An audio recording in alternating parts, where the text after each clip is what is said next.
They didn't just betray me, they tried to erase me, my own blood, my own cousins, plotting in silence to cut me out, like I never existed, but what they didn't know was, I don't need to raise my voice to win. My name's Ethan Cole, I'm 34, and I work as a mechanic in Dallas, Texas. My days are long, sweat dripping down my back as I bend over engines, radio humming old blues in the corner, smell of gasoline clinging to my clothes. It's honest work, and I've never asked for more than family. But lately, at family dinners, I'd noticed the smirks. My cousins, Landon and Pierce, always clean suits, expensive watches, laughing just a little too hard whenever they asked me how the garage life was treating me. I brushed it off. Family was family, or so I thought.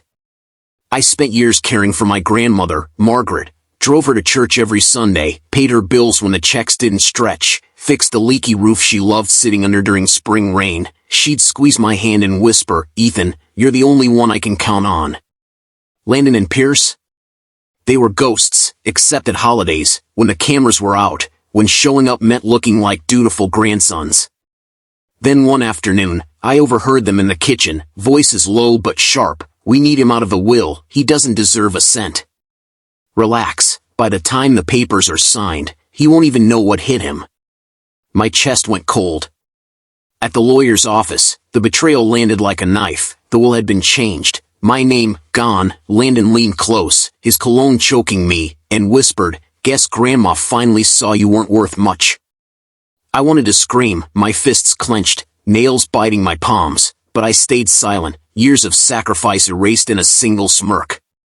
But silence doesn't mean surrender. Nights after work, grease still under my nails, I gathered everything, bank transfers, text messages, voice recordings of them manipulating her when her health was weakest. Piece by piece, I built a wall of truth.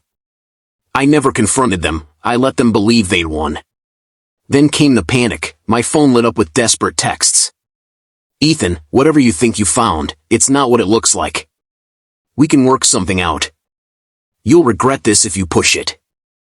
I replied once, noted. After that, silence. Words spread through the family, whispers of fraud, of lies. By the time the lawyer called for a formal review, Landon and Pierce were already unraveling. In a packed conference room, the lawyer laid it all out, my evidence, their scheme, the signatures forged in desperation. Gasps filled the room, my cousins stammered, faces pale, sweat rolling down their temples as uncles, aunts, neighbors shook their heads in disgust. I said nothing, except, "Grandma trusted me, that was enough." The court voided their changes, the inheritance restored, and them?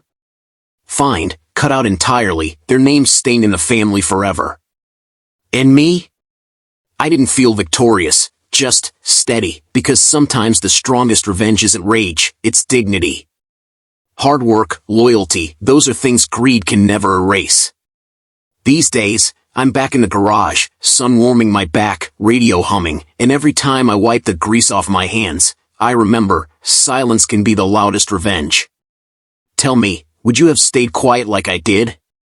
Drop your thoughts below, and don't forget to subscribe for more stories that prove the truth always finds its way.